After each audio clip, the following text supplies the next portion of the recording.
One time for the one time. It's the family bloodline.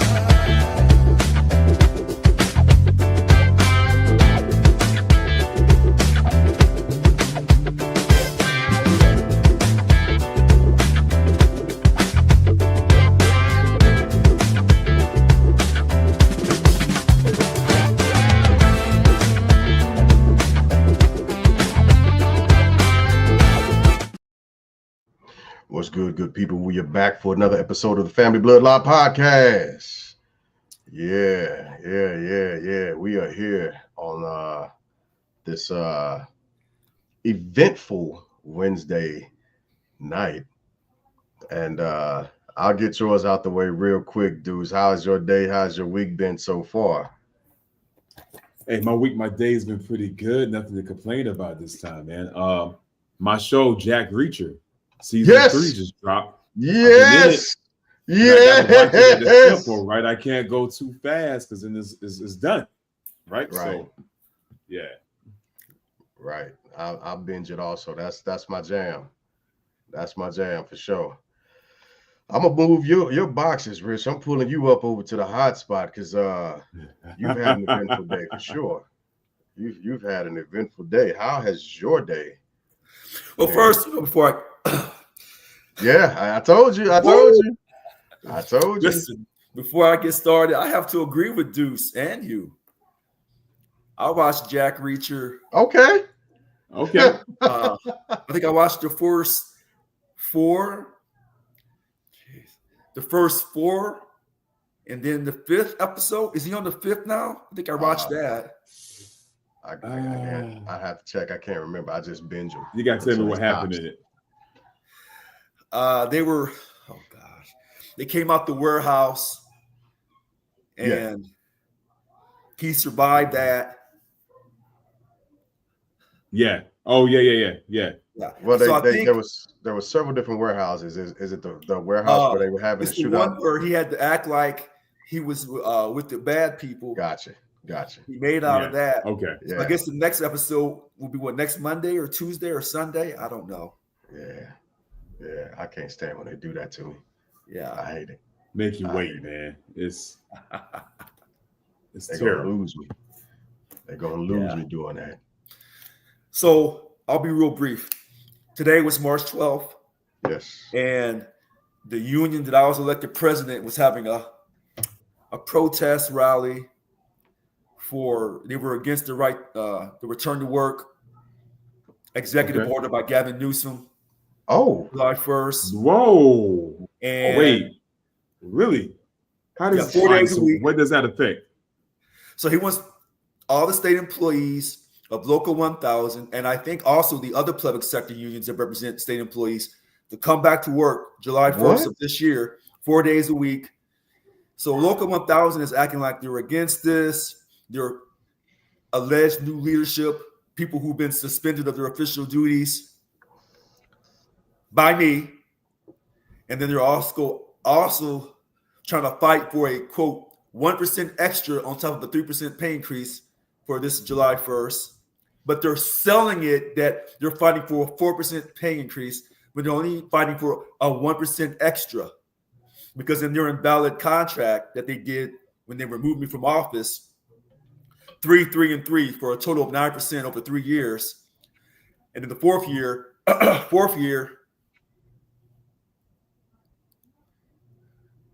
they were asking for 1% extra that only the state of California would decide if they're going to give it to them or not.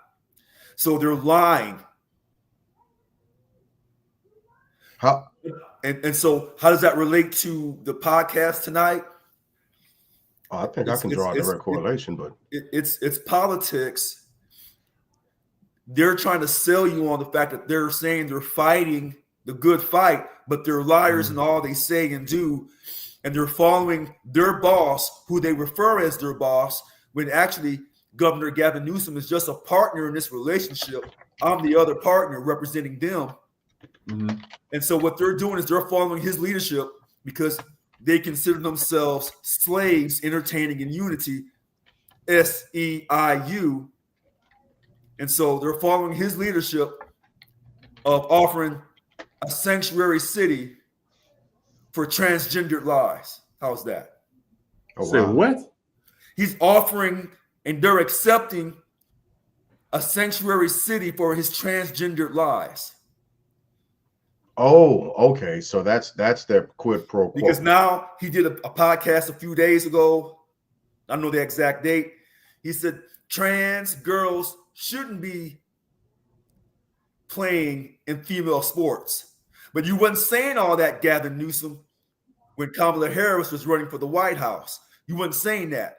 But when she lost the electoral college, lost the popular vote, lost in all the swing states, now you want to move back to the center and act like you're a man of the people, but the truth of God is not in you. But so the interesting thing is he's termed out, right? Yes. And so what is he setting the next incumbent up for by doing his quid pro quo, right? Is that setting the next person up for success or failure? And if so, why? For failure. Why is he setting them up for failure? No, what he's trying to do is move the Democratic Party to the center on an issue that they should have never been involved in, the transgendered issue. That was a loser for them, along with the border. That was a loser, period. Now, if you cut Medicaid, Medicare, or you try to reduce Social Security, that's a loser for the Republican Party. Yeah. Period. So you pick and choose. So whoever runs and becomes the governor of California, maybe it's a Democrat. Right. But what Newsom is doing is getting himself ready for the White House run. So he moves more to the center to appear that he's reasonable. Here's the other thing. All that federal money that comes from the federal government under the authority and the permission of Donald Trump, President Trump. If them folks ain't back to work, they, working from home like they're wealthy, job creators. You don't work from home. If they don't come back to work in July, you ain't getting that federal money. Well, so we're gonna continue in a second, but before we do, let me make sure I read our disclaimer. This is a pop-up topic, so I just want to read the disclaimer as always. The views expressed are those held by the author and do not represent any other organization, company, corporation, or entity. All right. Disclaimer done. Had to get the politics out the way. So the question that I have, because I don't know, I do know. I'm not going to try to ride the fence like that. Why do people need to go back to the office to work if they were still productive from home? And I said that today when I was downtown at 1808 16th Street. The fourth largest economy on earth. Some say the fifth, I say the fourth. Okay, we'll come in between 4.5. Sure. Yeah.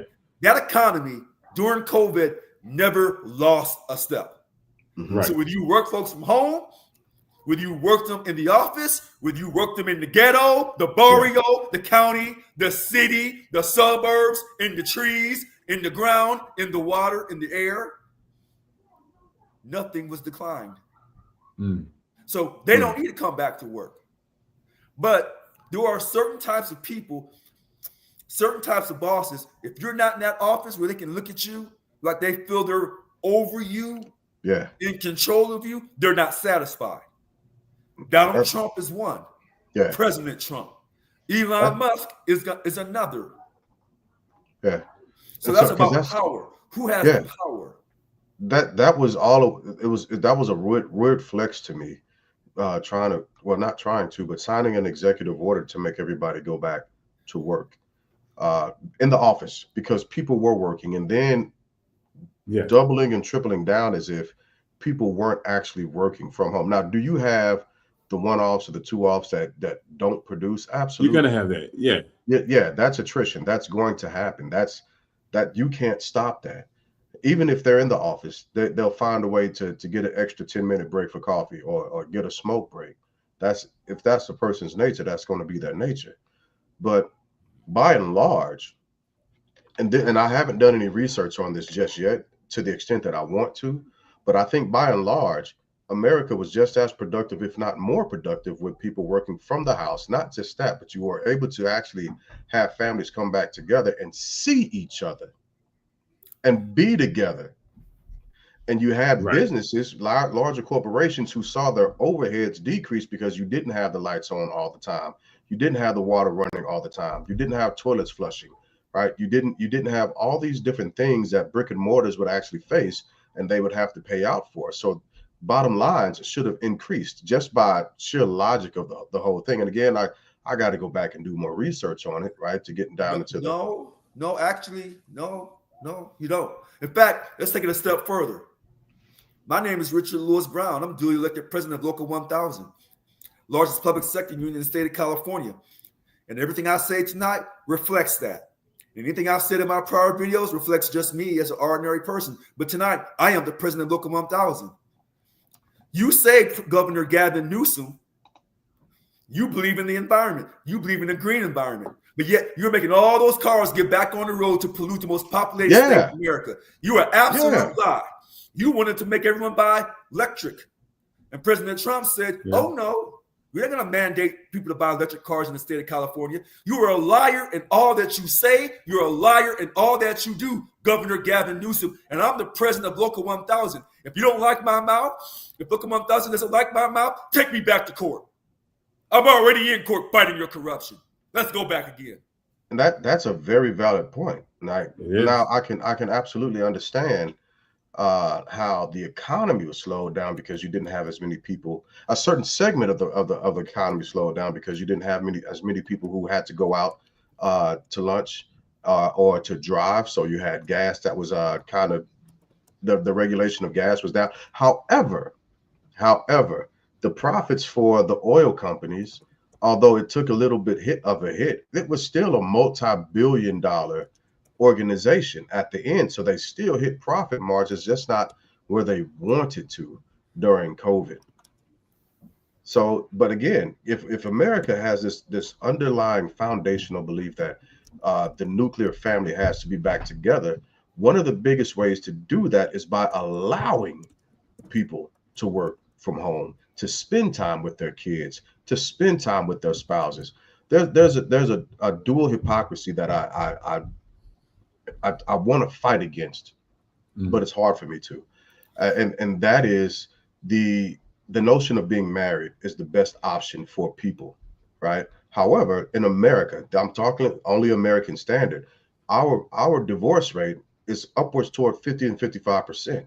And it increases if you boil that down to the Christian religion in and of itself, right? Minus certain denominations like Mormons don't get divorced at high rates at all, right?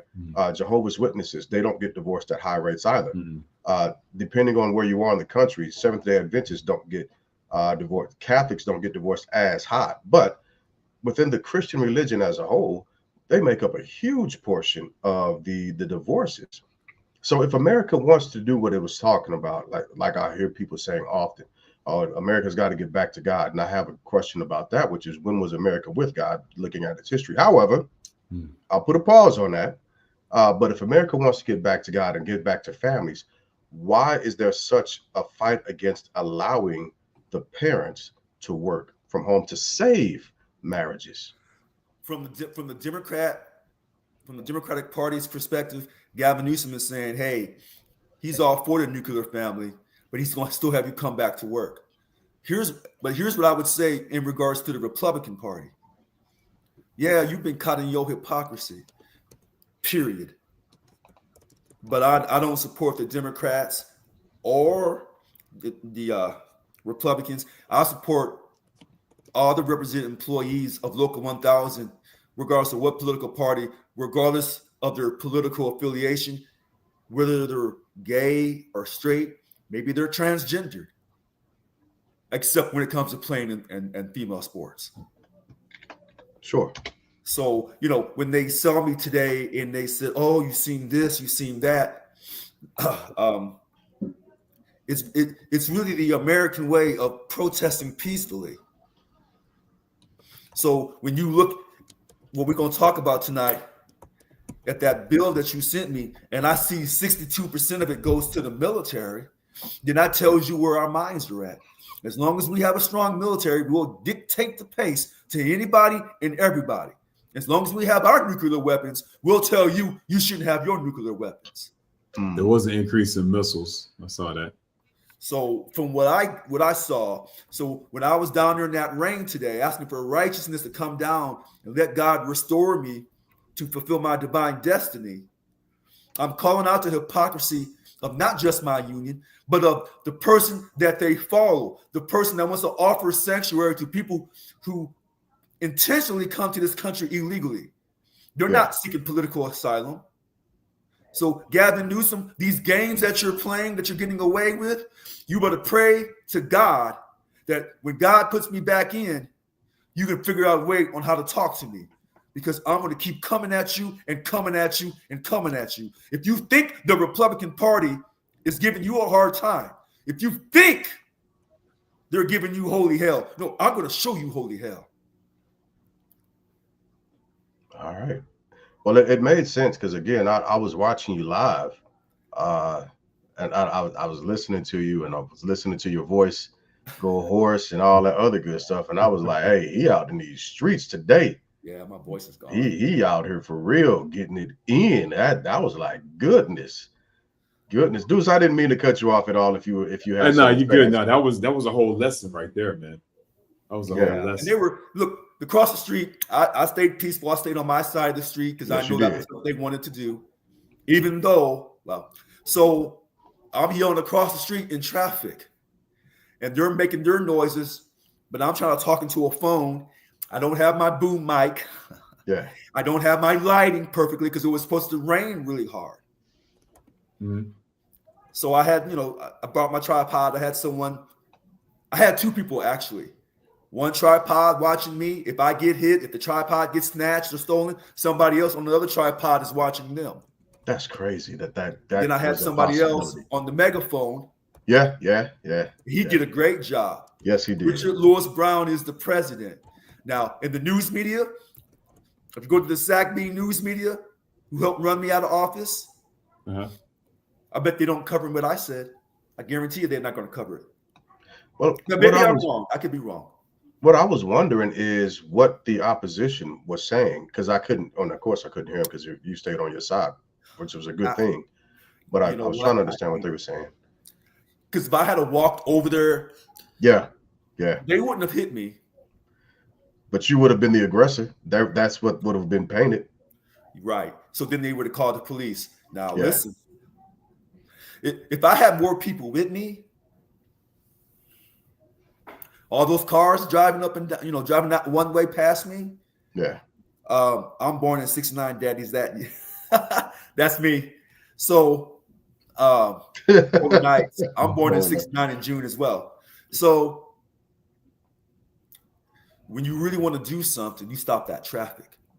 Yeah. Now the police has to come and say, you have to remove yourself from the traffic. Right. Well, okay, so I remove myself from the traffic. But the key is now you got to publicize it. That's the catcher. So when people block traffic and they block the highways, and people say, hey, you disrupted my work day. I couldn't get to work on time because of your stupid ass protests. Well, stupid ass protests or not, the Black Lives Matter movement is a protest you will never forget, ever. So even the few people who looted and hurt the image of the Black Lives Matter protest, they got their message across in this country. Yeah. And so that's what I was trying to do, but I was doing it more quieter. So they were yelling and screaming. We don't know what they were saying. And I was saying, hey, you put the man in office. You voted for this man at 2 different times. Yeah. You stopped the recall. You gave him $1 million before I took office, so you could help him beat his recall. These people think that I'm a loser, that I've lost it, that I'm crazy, that I can't be restored by the court system. For some crazy reason, these so-called Democrats, have you looked at the White House lately? You wish I put this man in jail. You took a shot at this man. You was running him through the court system. You said he's a 34-time felon. But this particular president, this particular European American said, I don't care what you say. You stole the election from me in 2020. I didn't rape that woman, E. Jean Carroll, or sexually harass her or whatever. I didn't do anything wrong. I know my whiteness. I know who I am. And I'm going to run for White House again. And on the third time, I'm going to be elected again. That's what he said. And so those people across the street today, obviously, they're not paying attention. Because this particular president said, here I am, I'm back. Yeah. Holy He's cow. back, all right. I know y'all don't want to hear that, but He's back. Commander in Chief. Yeah. And I think that's that is a great segue. Wait a minute. Go ahead. Yeah. Polar Nights. I want to address you real quickly on that Black Lives Matter. Are so honorable they bought a huge mansion. Polar Nights, you're correct, my friend. They hurt. I don't want to say they destroyed their movement, but when they took that money and bought that mansion in LA, I don't care what the reason. That really caused a great deal of discredit to their movement. Maybe more than those few African American or whatever individuals who were looting and robbing stores during the height of the Black Matters movement. Polar Nights, you are correct. I'm sorry, I'm done. No, you're good. You're good. But that is even with that being said, that's still a great transitional point to bring up the first topic. Again, what we were just talking about was a spur of the moment thing. It was a real life matter that happened earlier today, where Richard Lewis Brown, the duly elected president of Local 1000, was out in the streets today, giving them hell, and it was good to see, quite honestly. Because regardless of whether or not I agree with American citizens, what I do agree with is watching the democratic process in action, whether it be about peaceful protest, whether it be about passionate senator discussions, congressional discussions, so on. As Jasmine Crockett, that's why I like watching Jasmine Crockett so much.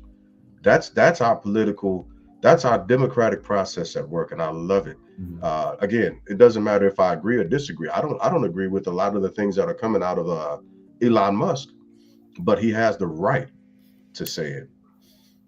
He has the express right to say it. Now, what the Democrats are saying, however, talking about this shutdown, woo, they're liars. Woo. Nope, it's not in them. You don't think so? Nope. Okay, let's go into that. Tell me why. Tell me why you don't think so. The Democrats don't have backbone. Okay. Let me tell you why. If the Democrats had backbone, if they were serious about loving democracy, if they were serious about allowing illegal immigration to come into the country on that January 6th in 2021, they would have had former president at that time, Donald Trump, in the courtroom for trial by no later than November of that year. If they were that serious about this country, but they're not. They're cowards.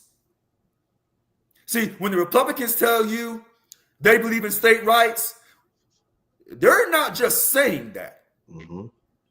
They're serious. The Democrats are not serious about shutting the government down. When the Republicans tell you, we want you working, and you're not going to sit at home, and you're not going to be 3 or 4 sexes, when they tell you that, they're serious. How do I know?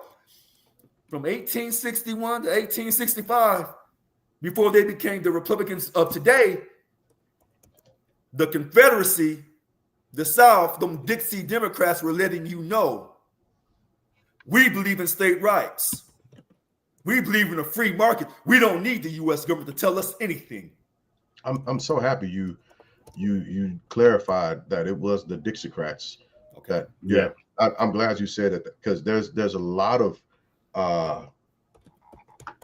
somewhat informed people that will say, oh, it was the Democratic Party, but they don't understand that the difference between the Dixiecrats, Democratic Party, and the eventual Republican Party that came out of a lot of different movements, just like they don't. Anyway, thank you for saying that.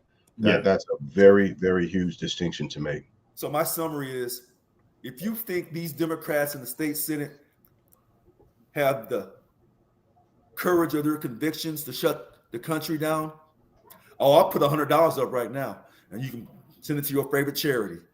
Well, I'm not a betting man, and I can't put anything up because I might not get paid because I'm a government employee. I'm not. That's a joke. I'm joking. I'm not giving you the money. Yeah, I'm giving you some money to give to a charity to right. help America become great again. There you go. Okay. There you go. I'm with it. Become great again. Again. Okay. All right. No, I'm not. Oh no, man, I'm not a fan. I'm not a federati. I'm not. Dudes, what do you think about the shutdown? A go or no go? I think they're gonna cave, man. I'm with Wow. Rich. The Democrats haven't shown the backbone to do it. And all right, let's look at it. Let's look at the numbers. They need 8 votes. If the Republicans hold true, and Donald Trump sent out, I don't know if he sent it through Truth Social, how he sent it. He told them, remain united, no dissent, fight for another day when the timing is right. Fight amongst themselves for another day when the timing is right. So far, the House did it. Yeah, a Republican and a Democrat flip-flop. Which is crap. Didn't really mean anything. That Democrat that flip, they should be on that they should be on that dude's head or her head. I had it somewhere who it was. I know the Kentucky. I'll look it up. It was Jared Golden. Jared Golden. Where's he out of? Kentucky. No. Maine. And that guy flipped. You double check me on that, but I know it's Jared Golden. I didn't write down where. And he flipped. And the Democrats are allowing this to happen without saying anything to him in their party. He flipped. They needed every last one of the Democrats to remain against. They knew that Tom from Kentucky was not going. He had been stressing that he wasn't going to sign. Here's the thing. It's still past 2017, 2013. So even if we take Tom and Jared, you're correct. 20. You're correct. 15. It's 20. Yeah. Come on, Siri trying to. No, you're correct, Deuce. Stop. It was Jared Golden, a Democrat of Maine. You are correct. Yeah. But and I don't disagree with you because they still had the numbers in the House to do whatever they wanted, right? They didn't need the Democrats to do anything. But at this point, it becomes about principle. It becomes about principle.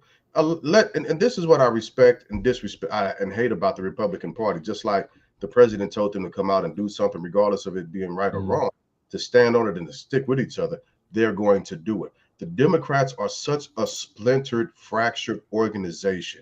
Yeah, they can't count on each other to be intentionally moving together as a unit at all. They've got no strategy. No strategy. Weakness. And I'm not saying overt weakness. I'm simply saying that they don't have a hold of their organization.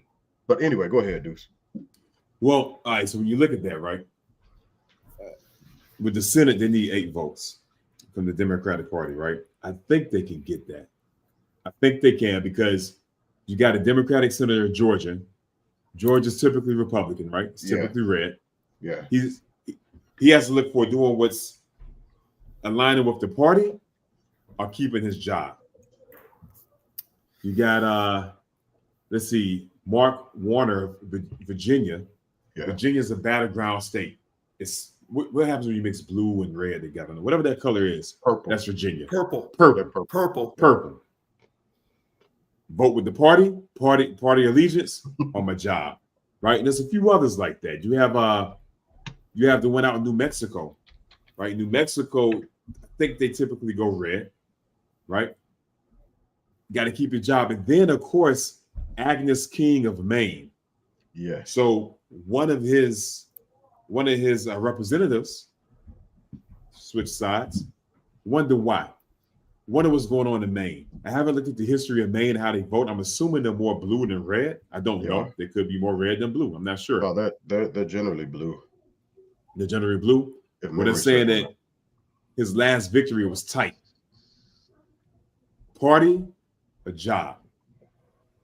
So that's going to be a scary thing. So I think they could get. They might be able to get 8, man. I don't know So, if the Democrats, to your Deuce. point, who's the leader? Let me ask you this: who's the leader of the Democratic Party?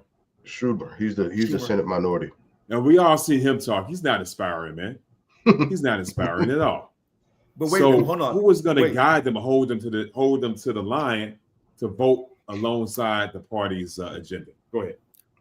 So I have a question. You keep saying there's 53 Republicans in the Senate. So I imagine there's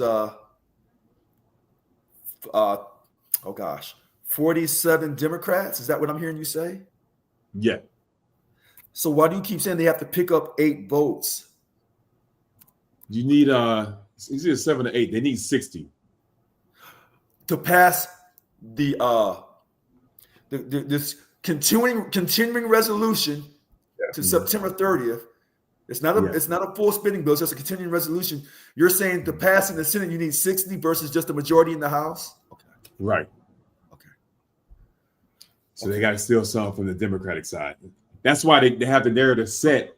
From the Republican if the government side. shuts down, it's going to, sorry. That's why they have the narrative set that if the government fails, it's on the Democrats. All right. So what I got here, I'm trying to go real quick. I got 47 Democrats in the Senate, but that includes 2 independents who caucus with the Democrats. Oh. I think one is Bernie Sanders. I can't remember who the other one is.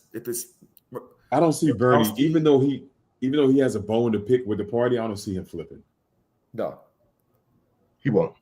Even though he has a legitimate right with them. Yeah. So in the House, they only needed a majority, but in the Senate, you're saying they need 60? They need 60. But in the House, they only needed a majority. Right. To pass. Yes. Yeah. Okay. Well, I'm just, so everyone who's listening. So I don't know. I think that, again, this could all be performative because right now we are watching one hell of a apprentice show, unfortunately, but or episode as it were. But the Democrats are also out for the rest of the week. Yeah. So that could cause an issue as well, right? Because they're not going to come to the vote. They won't be at the vote. They won't. And you're saying they won't. That means they won't have a quorum, or they won't have the votes to pass. The bill won't have the votes to pass, even with everything being said. If they had the proper amount of Democrats to flip over, right, or independents, they still won't be present to actually do it. And this is for 14. It's for Friday, right? The government shuts down after Friday, so they won't be available for the vote. Is what I was looking at in an article. Well, this has happened before, and they pretty much held them in the Senate for a while. But going back to the 60, they need 60 in order to beat a filibuster or to prevent a filibuster. So you still need a majority to pass, but if someone tried to filibuster it, you would need 60 to overcome the filibuster. Right. You push need it forward. 3/5. Yeah. So if the Republicans stay strong, 53 Republicans, they stay strong in the Senate. The only way the Democrats at 47 could beat the 53 is one of those Democrats would have to filibuster. Exactly. But that just James just said that other Democrats are leaving. You said they're going home. So according to an article that I have up on govx.com, it says some Democrats have said they want to use so I heard the argument about what the Republicans were saying and hoping that things happen, but this is saying that Democrats said they want to use the shutdown fight to push back against cuts across government spearheaded by Elon Musk and the Doge. They also argue that the House passed CR cuts funding for non-defense programs and services by $13 billion from fiscal 24 levels. The House is in recess for the remainder of the week for the House Democrats retreat, complicating any effort to avert a shutdown besides the Senate passing the House bill. Right. So Wait, I'm sorry. Yeah. Can you see that part again? The House is going away, not the Senate, but the House is going away. The House is in recess for the remainder of the week for the House Democrats' retreat, complicating any effort to avert a shutdown besides the Senate passing the House bill.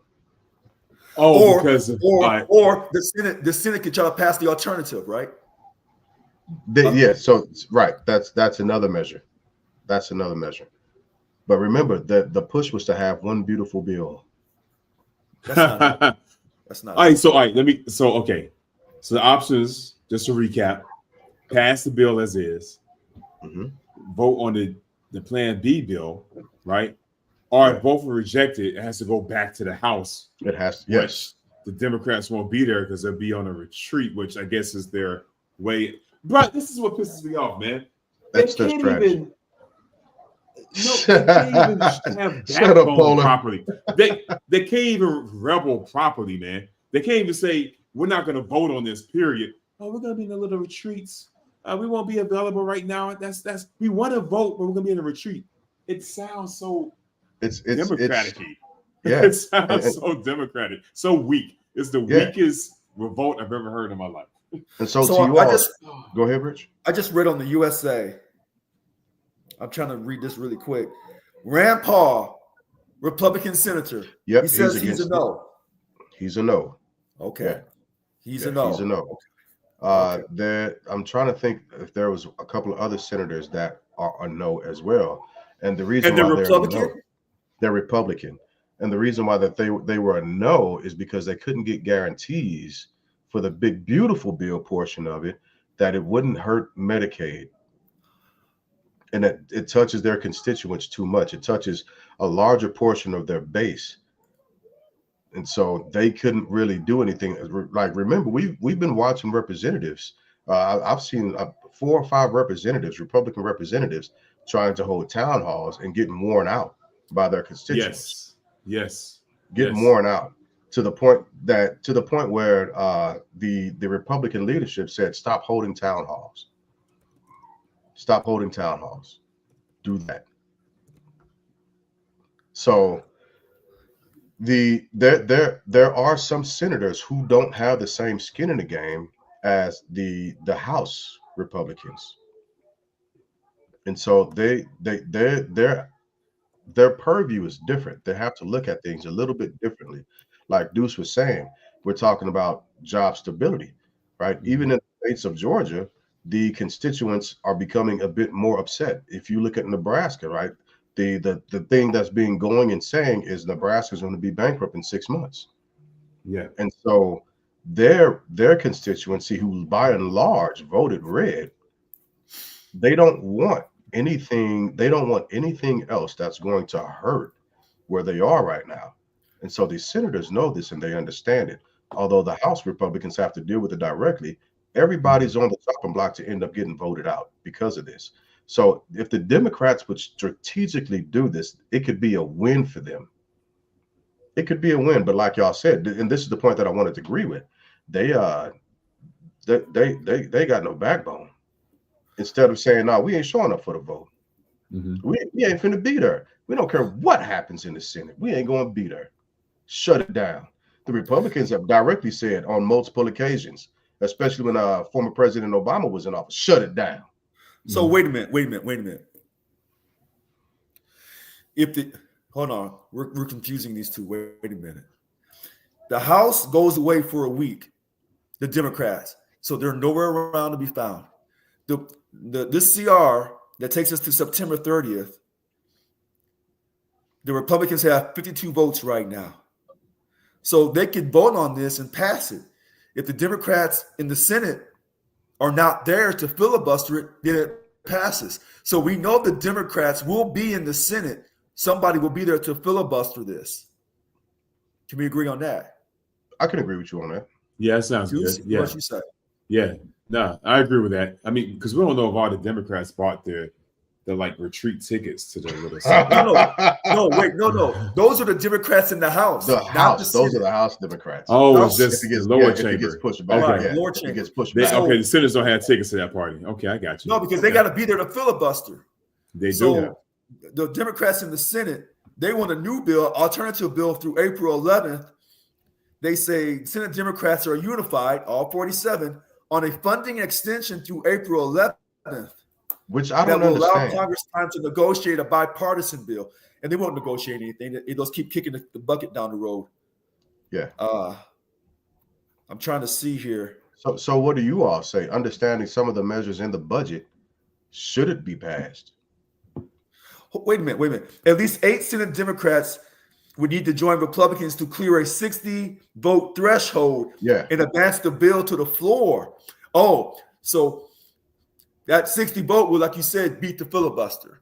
Yeah. Okay. Yeah. But if they can't beat the filibuster, which right now it doesn't stand that they can, right? It's going to pause, as you were in my military jargon. It's going to shut the government down. And the Democrats see it as a win. They see it as a win because they do actually want to put these measures on the backs of the Republicans, especially when it begins to dig down into their constituents. And as I was looking through, and I didn't get to read it like I usually do. I got my people here with me for the next 2 weeks. But looking at just going through it kind of quickly, I was looking at the drastic cuts, and I was just like, that's rough. That's going to hurt. That's going to hurt bad. And when I read it and I started tying two things together, reading the cuts that they want to take out, and then them trying to line the tariffs up to make it sound like things are going to be good with the tariffs. I understand why they're trying to promote the tariffs as if they're a good thing to have right now, even though the tariffs aren't going to be a good thing, especially with these budget cuts. So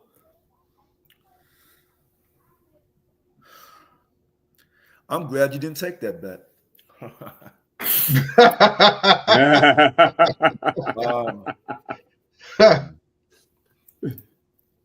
It's about to be a rough ride.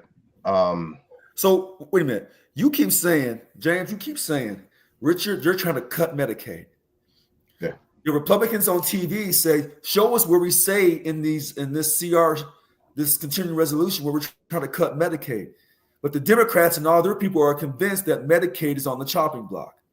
Mm-hmm. The Republicans in the Senate was it the Senate Republicans or the House Republicans who were having their town halls and they were getting attacked? House. Who? It was the House Republicans. So they're worried, and now they've called their Senate Republicans from that state and say, hey, look, don't do no town halls. Because these people who voted for us are worried about getting cuts to Medicaid. I keep hearing Medicaid, but I don't hear Medicare. Yeah. What about Social Security? Is that still on the chopping block? So the Social Security thing, I think, is going to be it's about to become a thing in upcoming weeks. The reason why I say that is because Elon Musk recently said on Joe Rogan that Social Security is a Ponzi scheme, essentially. And he was doing his BS Elon talking points so Social Security. I was thinking to myself, why don't this dude shut the fuck up? First off, he's not a genius. But he wants to pull Social Security and figure out how to privatize those funds instead of allowing the American citizens who've paid into it to reap those, and they are entitlements. They're entitled to that money because that's what they've paid. That's what they've paid. Here's something I find interesting, man. Because it's almost like an elaborate smoke and mirror game, man. It's like it's a beautiful smoke and mirror game. The whole tariffs thing. Yeah. I think the tariffs on Canada and Mexico have been issued, but then we kick them down the road. Then he says we're going to double them, and then oh no, we'll negotiate. So everyone's caught up in this. The stock market's been up and down, down and up. You know what I'm saying? Stock market's been going crazy. Yeah, right? That's what our focus has been on. And then I know we'll talk about it later on the show. Adding tariffs to the EU, man. So everyone's up in arms about this. So right now you got the new Canadian Prime Minister, the Mexican President, all going at it, and then the Zelensky show. Okay, so we got all that going on, right? While Doge is still going through doing what they're doing, our eyes are focused on that. When they came in Elon said he wants to save the American people, but the goal was to cut between $1 to $2 trillion by next June or July. Yeah. Right. 26. Okay. So I just played around with some numbers, man. So we're saving money. We're reducing corporate income tax, right? We're doing that. We did that. We reduced it. Yeah. Yeah. Okay. And the tax cuts are going to reduce what the top brackets pay in taxes. 400,000 plus, 400K. Okay. Yeah. If and this is Chat GPT giving the numbers a little off, but let me go down here. If we're talking about saving the American government money, reducing the debt, also another thing, in Trump's first full month, the U.S. deficit went up by 4%. Yep. But all right, forget that part, right? Going back, if you target just the top two income brackets and add 1% tax in it, 1%, you could generate almost $150 billion. This is over the course of 10 years, Sure. not by a year. All right. And if you go back to a 35% income tax rate for the companies, that's $1 trillion over 10 years. I asked Chat, I said, Chat, what taxes do you need to do that for 1 year? Just focusing on the top 2%, you have to increase their taxes by 10%. So a California rate. For the top brackets, across the board. Now, here's the question. We're not in their pockets, but could they afford a 10% tax increase? I'm going to say sure, compared to the federal workers losing 100% of their income, compared to shutting down USAID and all those nations depending on their aid. In comparison to, right? It's just a weird way. So now all these terrorists and stuff, all this other talks distract us from what's going on. Distract us from the magician's hand. Because a way to fix it would have been adjusting tax another way instead of the way that they're doing it. But no one's talking about tax cuts anymore. We're talking about terrorists. So listen to this. Okay, I see a smoke and mirror point. Mm-hmm. Listen to this. If the wealthy had a choice, well, I won't even say the wealthy, just the rich, pay an increase in taxes or eliminate the Federal Reserve and let the government print its own money, which one do you think they'd take? Oh, eliminate taxes or man. You know, okay, if I'm a rich guy, pay a eliminate 10% increase in taxes or eliminate the Federal Reserve and let the government print the money. They won't let the government print the money. I'm gonna tell you that now. No, I think we can all agree that they would not allow the government to print the money. So if that's the case, and I agree with that, if that's the case, that tells you, Deuce, what I've been telling you from the very beginning I first met you, how crucial and how too much to your detriment the Federal Reserve System is. Because let me ask you have private bankers yeah. tell you, you go to the private bankers and say, hey, I need to borrow some money. If I'm the U.S. government, I'm printing my own money. I don't need the Federal Reserve for anything. But when they tell me, okay, we're the experts in this, and we're independent from you, even though we tell the people that we're a federal agency, but we're not. Yeah. We tell you, go print up $100 billion. And then you say, okay, great. And you run to the Treasury that you do control, and they print up $100 billion. But then the private group of bankers called the Federal Reserve said, well, hey, you got to pay us $100 billion back. Well, where'd you get your $100 billion from? Was it from your gold reserves? No. Was it from your silver? No. Here's my question. Oil? No. So where'd the money come from? We just told you to print it up. Don't you worry about where the money came from. Here's my question to that. Huh? What's the check and balance in that, man? We see how the federal government there is runs. No check and balance. That's what I'm. Well, wait a minute. Hold on.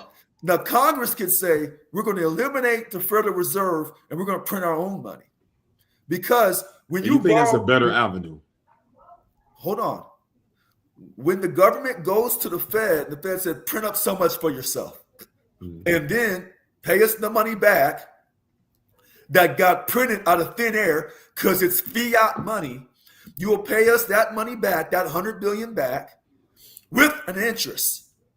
So you better go collect some taxes from somebody. But the money was printed from flat. There was no backing. It wasn't backed by gold or diamonds or oil or anything. It's fiat. So a group of guys tell you, go print up this money that has no value whatsoever, but the perception is it has value. Because if they come to me right now and say, here's 100,000, give it right here. Give it right here. Go America. US won. Because the perception is I can take that money, send you your cut. You'll never hear from me again. I'm gone. In fact, now I'm a shareholder of a corporation called Elon Musk. Wow. During the Great Depression, if memory serves me right, didn't we have people that were burning money to stay warm? Because they what? To stay warm, they would burn money to start a fire. I don't. Maybe, but I can't. Yeah, I'll go back and check that out. But money had lost its value in comparison to tangible things, right?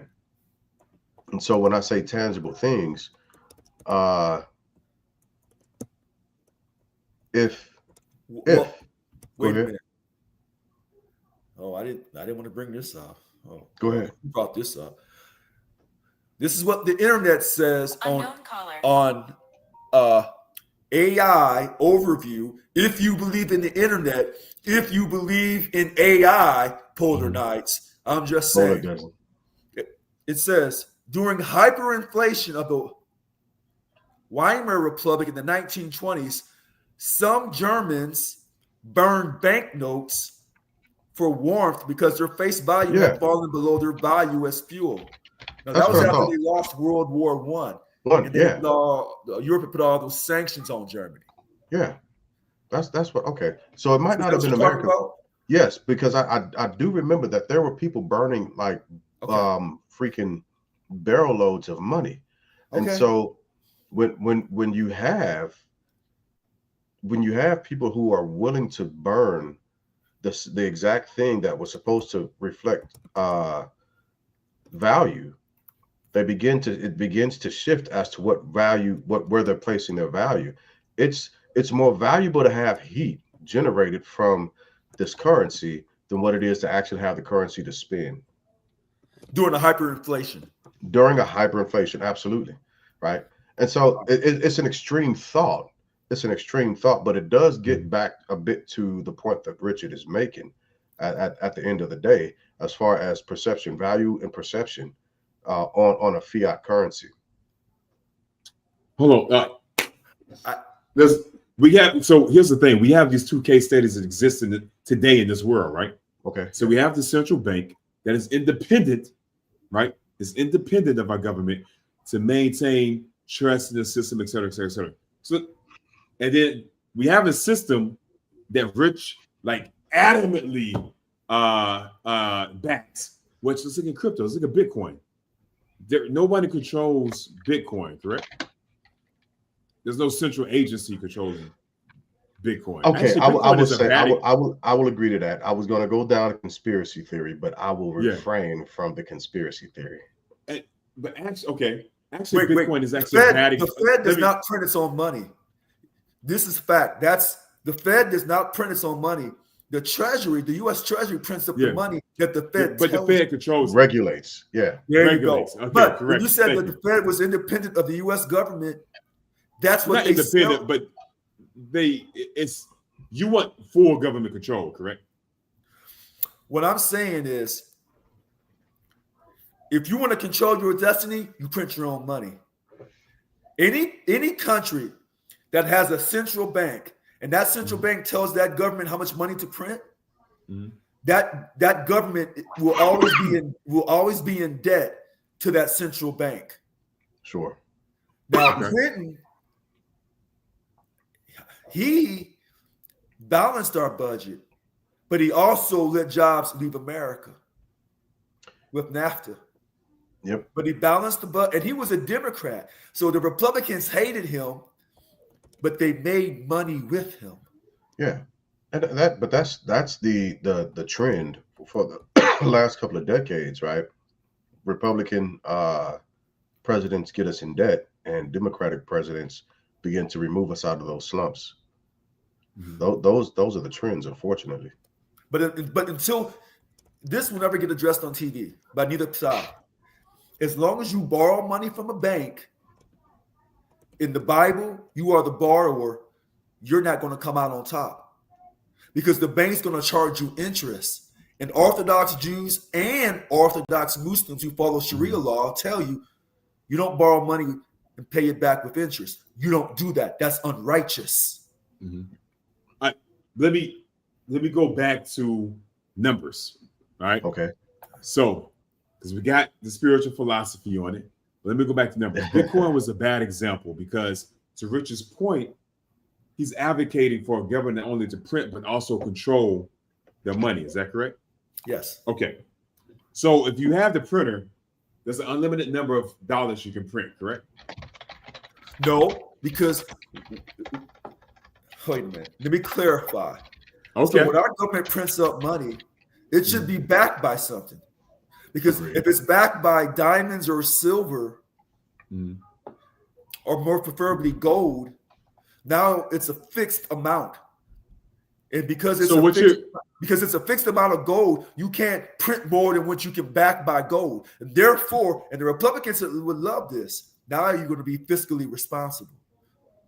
And now, so what you're advocating for is a different control mechanism. So instead of the Fed, you want it attached to something. No, you print it yourself, but the control measure is you back it by something tangible, so you stay on budget.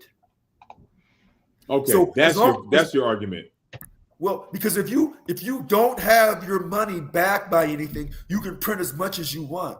So if you want to have Richard's shirt, I can. Oh my God, June 16th. This man. But and that was essentially the gold standard, right?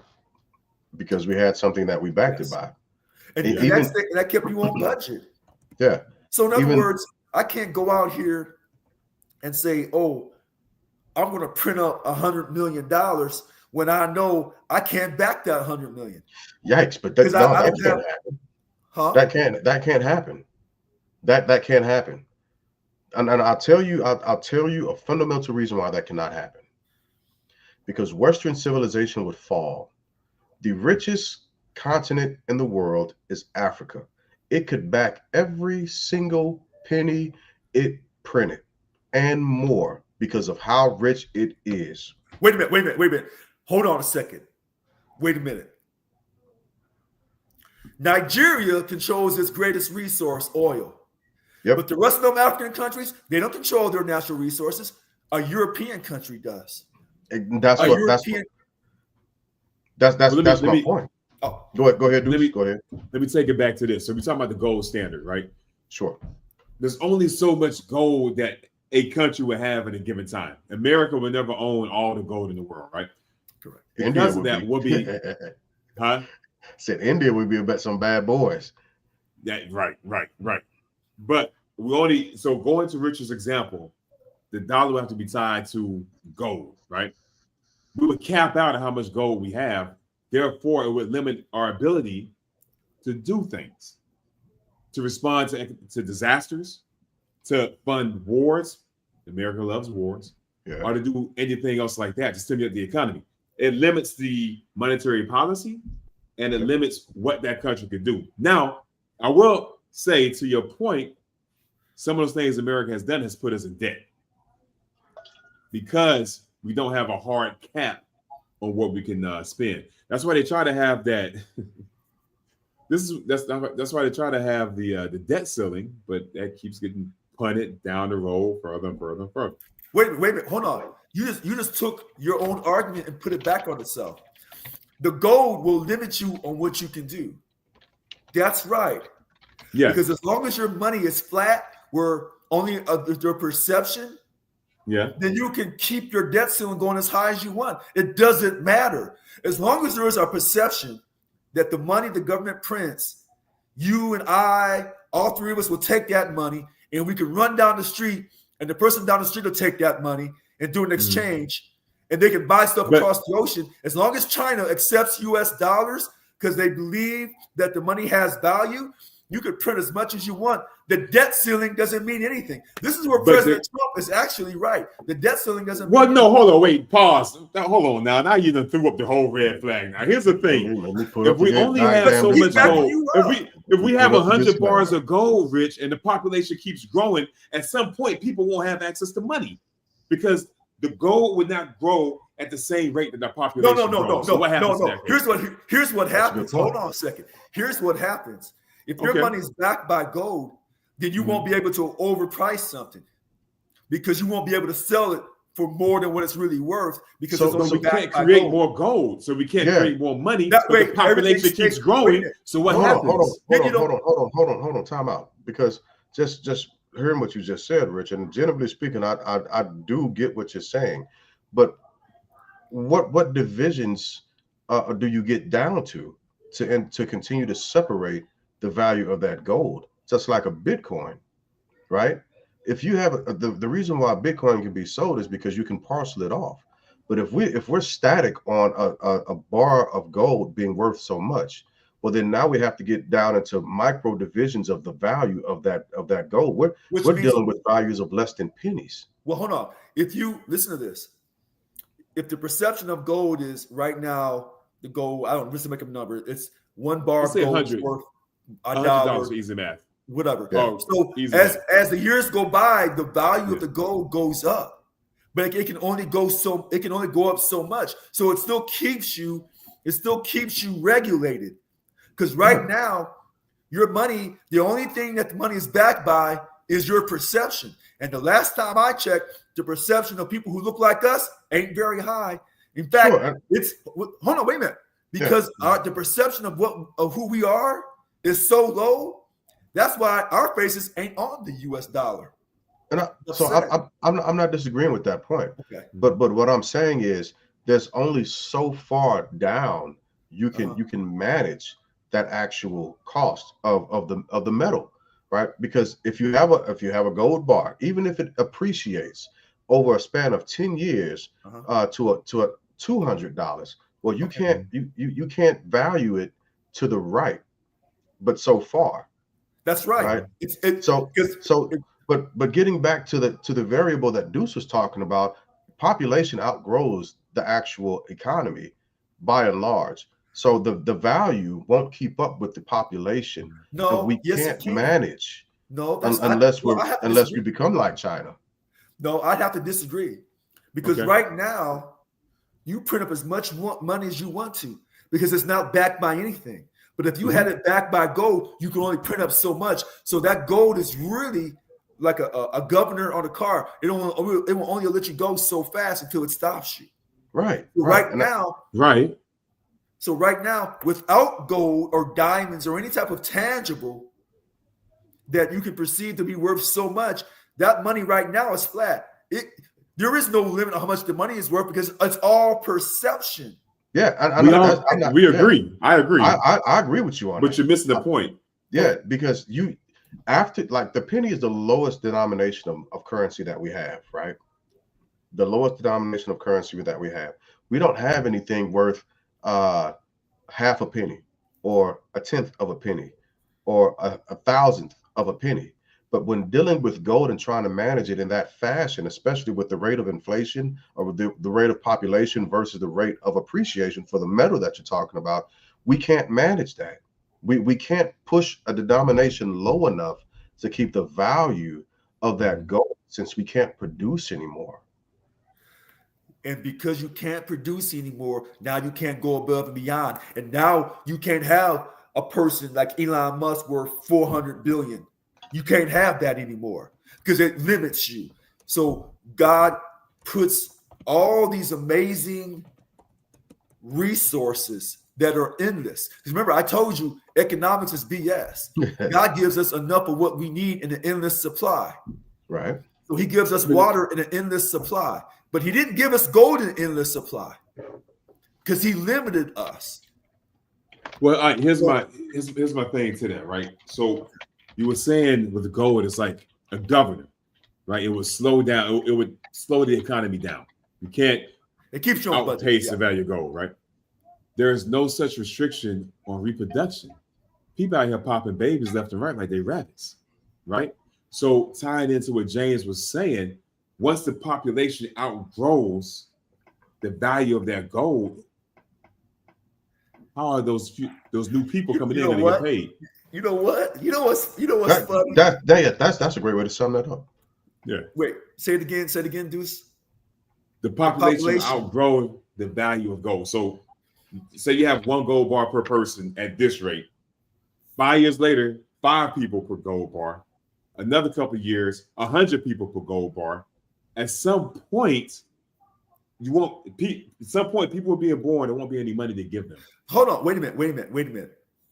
First of all, you should work for the Fed because I swear you sound like you part of the elite. Boy, you got this game. I wish I had the money. Put me on. If I see you standing behind one of them Fed presidents, I say, there his ass is. There's that man. He was sent to destroy me. Listen. Right. So when you have gold backing the money, and then you say, we don't have enough gold. Now you got to go to some diamonds. You have to go to something tangible to keep backing that money in addition to the gold. Now, so we're adding. So now you're putting it on but you're still backing it by something material. Because when the government issues its money, it says, we'll be able to pay this money off. So now, hold on, check this out, and I'll be quick. Please, I'm cooking something right now. Let's go. Right now, the government says, whatever money we have, we can back it up. Back it up with what? Because you don't have no material wealth to back it up with. They back it up with printing more money. It's basically worthless because of. I love the moments when I get Rich to trip up on himself. Thank you. Okay, so let me repeat what you said. Once gold is exhausted, we can add diamonds, correct? No, I didn't say exhausted. We can add to the gold with diamonds or another material wealth. Sure. So okay, not exhausted, but once we run out, the number becomes too restricted. We can add diamonds. Yeah. Right. Okay.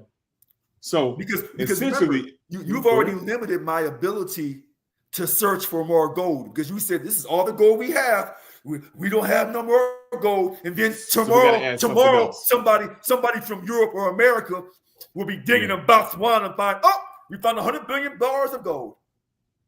Yeah, you're going deep down in the earth. Or we can add diamonds or some other rare stone, right? Silver. Okay. Or the coal. So how is that different than kicking the debt limit down the road or increasing it? Wait a minute. Because the control mechanism was gold at first. Once the gold supply is exhausted, you're saying add more to that supply, right? No, diamonds, you're adding something tangible because what you're doing now is you're printing money that's not backed by anything, and then you say, "Well, don't worry about that. We'll print some more money." So you're Listen to this. Right. You start with nothing.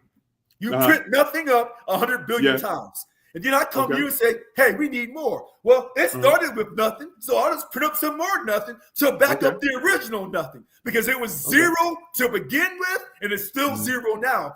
But in my mind, for righteousness' sake, I start with $100,000, and I back it by gold. So it was backed by something. And then once you say we've exceeded the gold, now we got to find some other tangible. But the way you're talking, you started with zero, and then you created another zero to back the original zero. So you're still zero. Rich, all I'm saying is, man, the way you put emphasis on zero.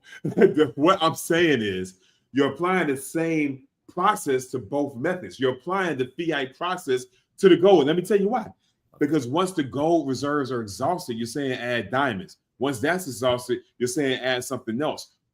That I'm pretty sure there's gonna be a committee of people that decides what that next tangible item is. Until we exhaust that, then we go search for another like substance. It's the same thing as fiat. No, it's not, because it's tangible. Listen to this. There's a reason why Elon Musk is worth 300 to 400 billion. And there's no justification for that. There's no reason for that. But because your money is flat, it's not backed by anything. He's really worth. Listen to this, because you're gonna remember this one. I go out here and tell you, hey, I got this car. The blue book says that car is worth $1,200. The car's not worth $1,200. That car is worth whatever I can hustle Deuce to give me for that car. Okay? No, So whatever you can hustle somebody, that's what it's worth. And right now, this fiat money, they've got you hustled and manipulated because they say, hey, it's a zero. It's backed by zero because the money came from nothing. It's backed by zero. So again, that zero, if it was to measure out the zero, PERCEPTION. That's how you spell zero. Because one lady may look like a zero to me, but to you, Deuce, she's $100. Perception. But again, especially if we go back to precious metals, minerals, or anything of that nature, why it won't be back to that standard? Because again, the richest continent in the world is Africa, based on those standards. Africa does not control its natural resources. No. I get that. I'm not arguing against that. Right? Okay. Africa does not control its own resources. However, Africa is having a wave of taking back their own resources. Right? Wait a minute. Hold on. Yeah. If we look at this from a very righteous perspective, the first people on earth came from the east part of Africa.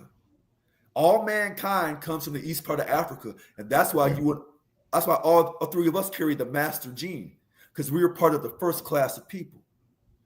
That's on the religious aspect. On humanity, all humanity comes from the African, but the real word is Ekabalam. All right. Now we go into the mineral wealth. All your natural mineral wealth comes from the first continent that God created, if you believe in God. So it all goes back to we were first anyway on the biblical side, and then the biblical side is backed up by the mineral wealth. And that's why certain countries on a certain continent said, we don't have enough right here. We got to sail down to somewhere else and grab their stuff. We'll grab their mineral wealth. Well, first we'll grab their intellect. That's the first thing. Outside of their religions. Because they got more than just one religion in East Africa. I got you on that, but going back to the conversation that got us here. Okay. You're establishing a sliding scale for what's tangible and what's not. No, I'm to not. be included into your mechanism, your control mechanism. And let me give an example. I'm going back to Bitcoin. I want to use Bitcoin because it fits your example perfectly, because Bitcoin in the crypto space, it has a cap. There can only be so many Bitcoin made. Once you get to that target, no more Bitcoin can be made. It just gets fractured. It's fractured, right? So just sub that for gold. There's only so many gold bars that we can get to. All right. So the past 7 days average price of Bitcoin, the 11th, 83,500. The day before, 8,400, 82,700, 83,200, 83,800, 82,900, 83,300. All right. Going to our fiat system, that's a huge variance. We went from, in the past 7 days, 83,500 at a high to it's like 82,000. No, I'm sorry, no. It was 84,000 even at a high, all the way down to 82,700 in just a 7-day range. Yeah. The dollar high was 104.30. The low was 104. What the Fed tries to do is to regulate the value of that dollar to keep it even, right? Because you can look at other currencies. Hold on, wait. You can look at other currencies throughout the world. They fluctuate just like that Bitcoin, man. Nobody wants to be in a roller coaster ride, baby. Nobody wants to be on a ship with choppy waters. We don't want that, man. We want calm seas, so that the dollar has become the international trading mechanism for the world, man. Because steady seas, man. You want to ride on a boat with calm waters, or you want to ride through a tropical storm, Rich? Tell me which one you want. You know what, Deuce?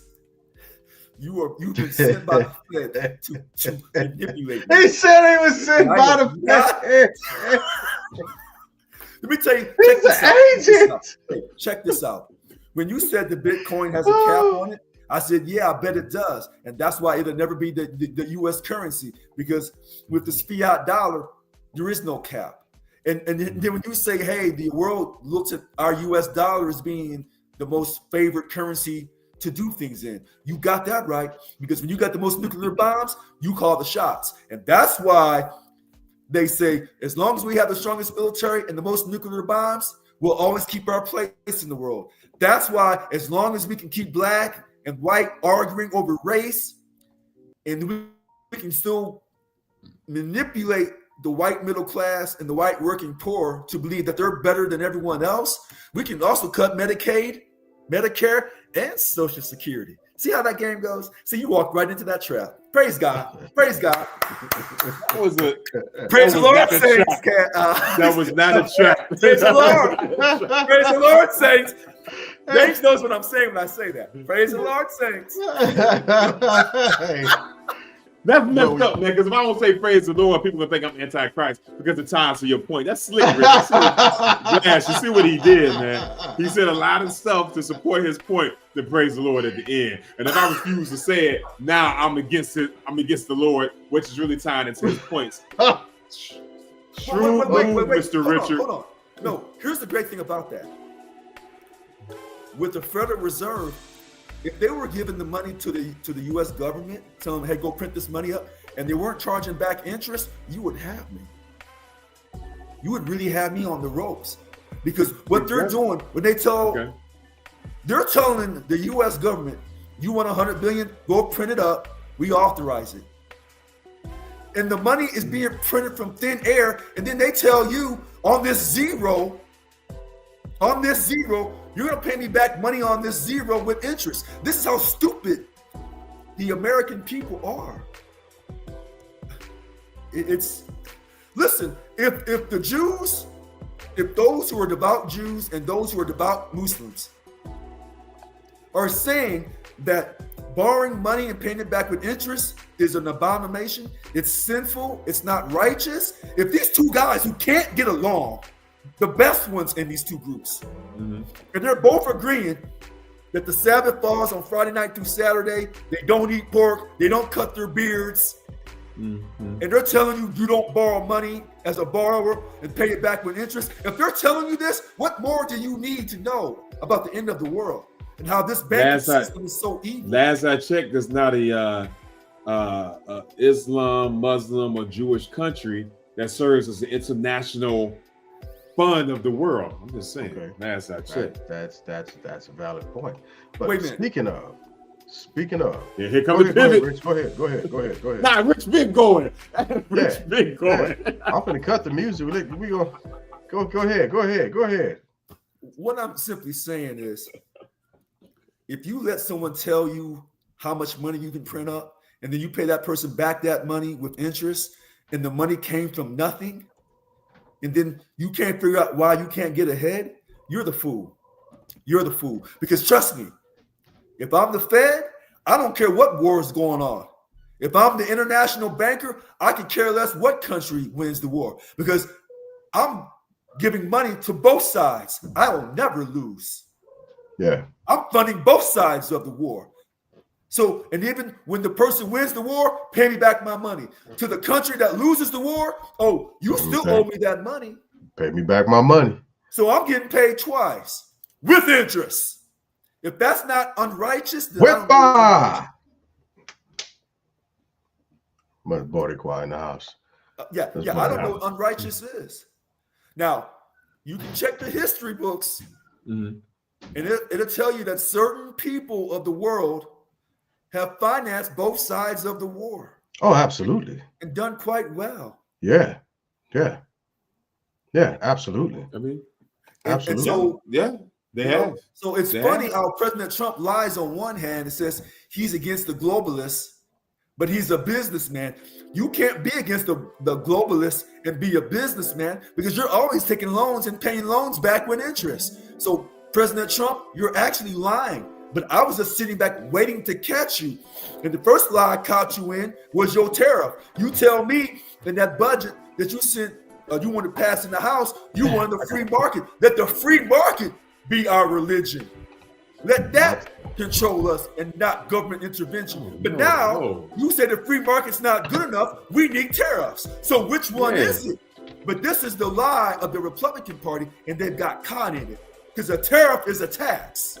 And I thought the Republicans were against taxes. I thought they were trying to take away taxes off tips, off overtime. If they could, they would take taxes off the income. But now it imposes a tariff. Who would take taxes off the income? If Donald Trump, okay. All right, hold on, time out. We got to transition. Let me introduce where we're going. Let me introduce where we're going, because now we're talking about the U.S. and the EU divorce, right? Separation of and tariffs.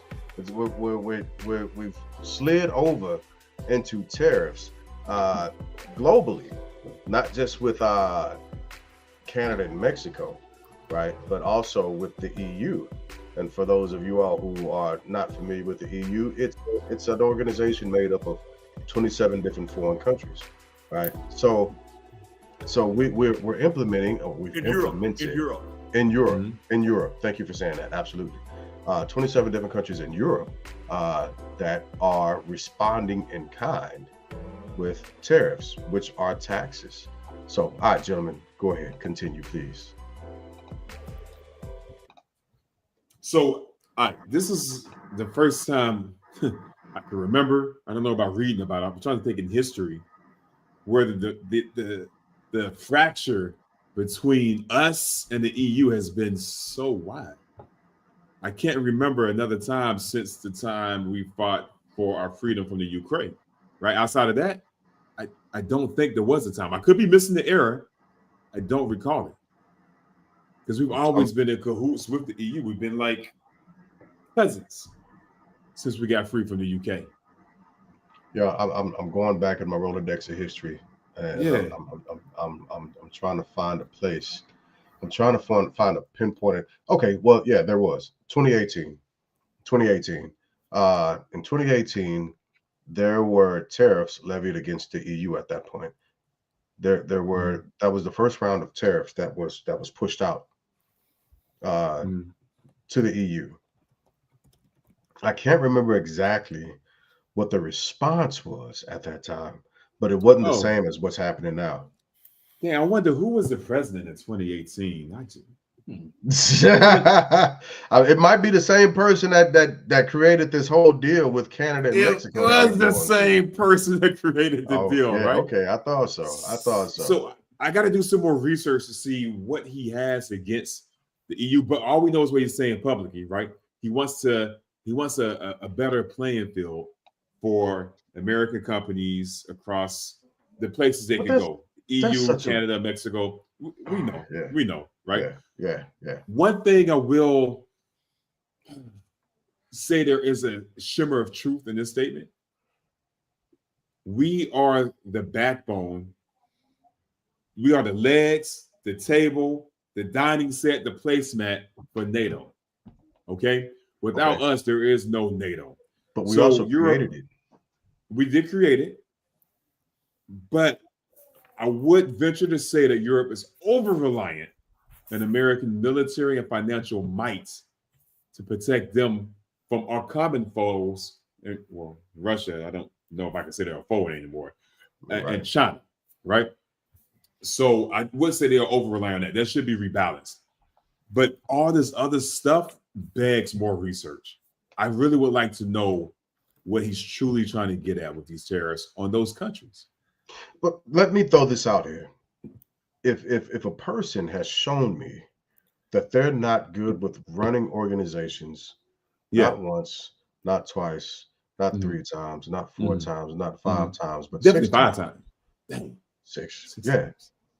If they've shown me that they are willing to bankrupt a business because they're not good at business, I have to believe them.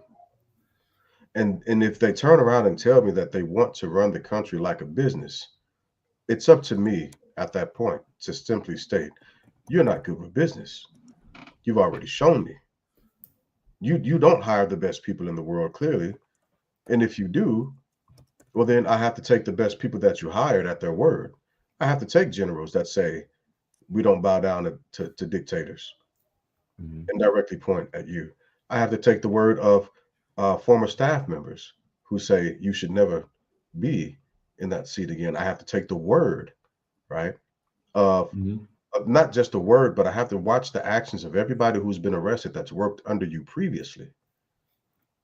And I have to take into consideration all these different variables and then put them in the scales of judgment to say, wait a minute, you said we're going to do this. We're going to get groceries down day one, but the prices have begun to skyrocket. You No, said hold on, man. You got to give him credit where it's due. Now he has brought prices down. which prices? The stock market. Ooh, there you go. That was a great joke. But yeah, that was great. But I'm just saying, just the tariffs that are being levied against the EU are absolutely ass. Let me put the disclaimer up real quick. Hold up. I just thought about that. I need to put up the disclaimer. Right. Elon Musk, let me say it this way, with the advising element of Elon Musk and his inability to have empathy, which causes evil, and the aforementioned tariffs, not just to the north and the south of us, but also to the east and the west of us at this point. We have nothing to gain. We don't produce enough right now to sustain ourselves, and to try and force that movement is what's going to cripple and crumble the economy. Again, Nebraska is supposed to go bankrupt in about 6 months. And the farmers at this point are asking, does nobody care about Nebraska? Now, honestly, unfortunately for them, I care not Nebraska. I don't care about you and your plight, because that's what you put yourself in. This is what you, like they continue to state, this is what we voted for. Perfect. Well, then sit in that. And by the way, let me say this also. Black people, do not take y'all asses out to nobody's goddamn streets to protest at any time during this administration. Do not do it. You keep your ass at home. You stay at home. You do not become the scapegoat. Stay at home. I don't care how many national monuments they tear down, that people that look like us. I don't care if they try to destroy Martin Luther King Jr. We know they're going to do it. I don't care what they do. We do not get in anybody's streets right now. We do not. We don't put us in that situation. So what I hear both of you saying is that you love America, and sometimes America does things that you don't agree with, but you love America and you're willing to die for America, and you support the commander-in-chief when it comes to military operations. That's what I'm hearing. Now, that's what I'm hearing. That's exactly that part is a little light on me.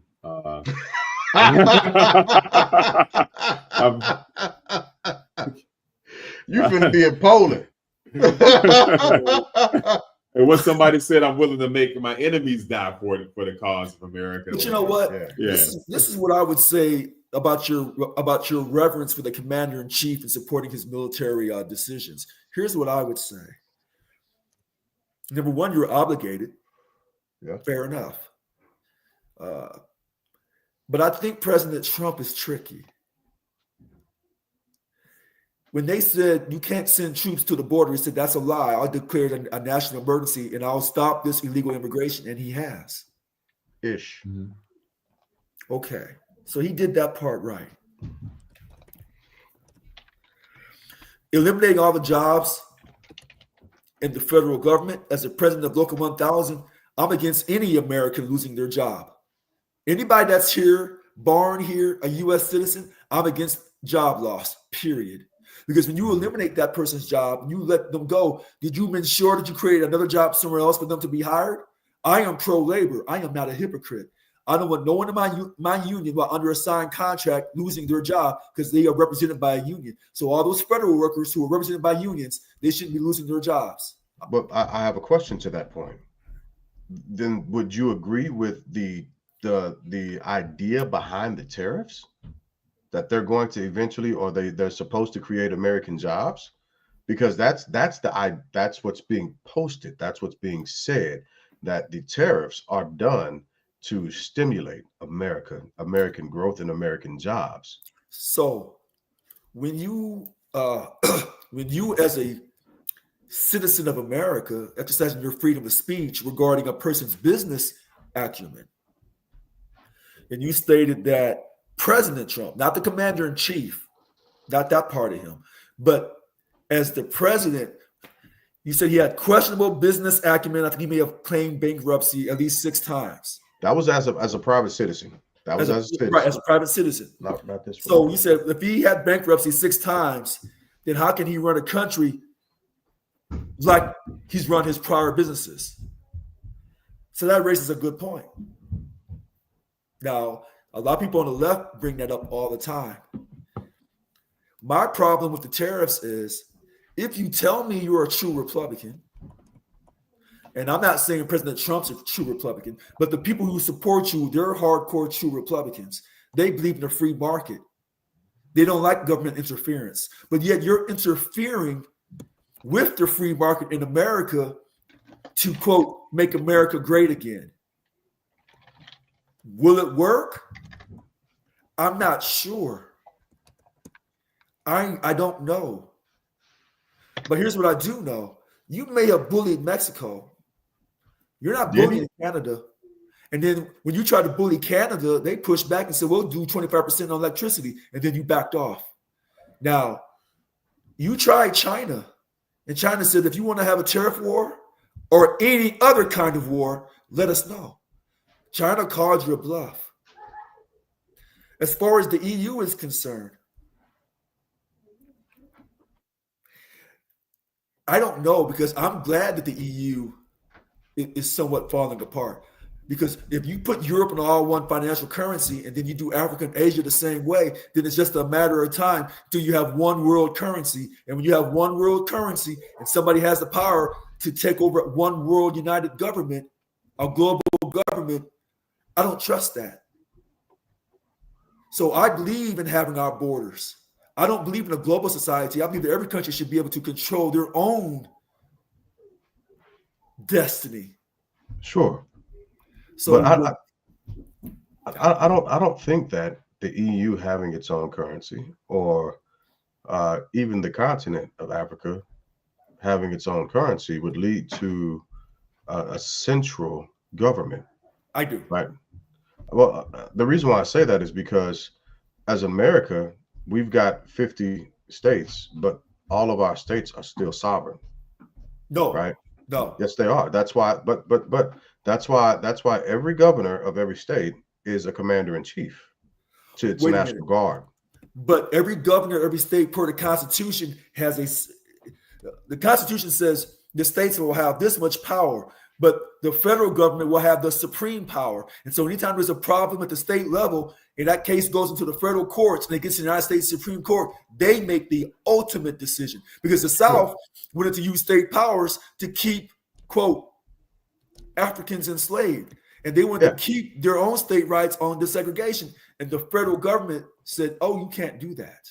Right. But so that's not. You do have one currency on American soil that comes from the U.S. government.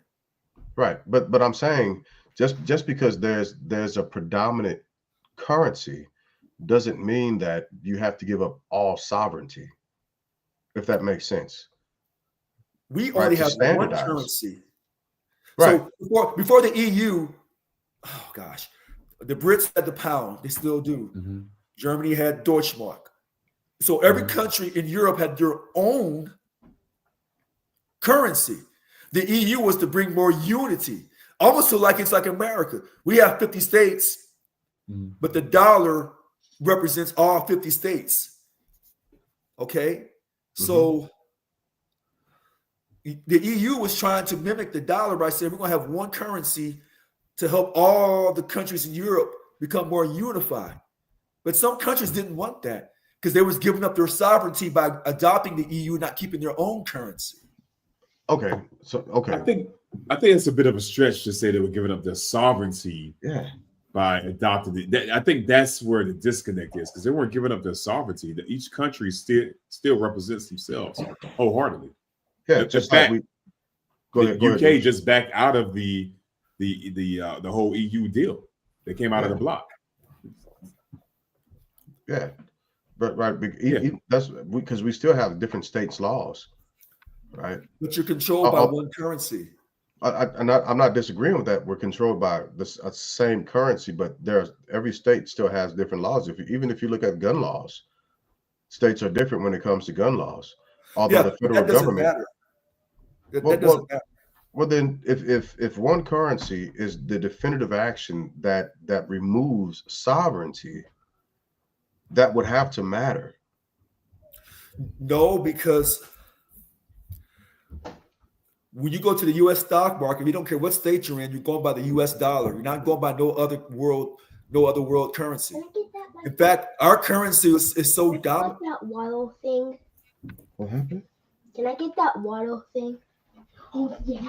Oh yeah. Sorry about that. Had to take pause for the calls. So, as y'all stated, our currency is so dominating that even the Chinese, I guess it's the yin or whatever their currency is, even if that was to become the world's #1 currency, the US dollar is so dominating, it will still be the most favored currency. So in other words, if Deuce was to go out here and rob a liquor store in Brazil, and then they say, okay, you got to leave.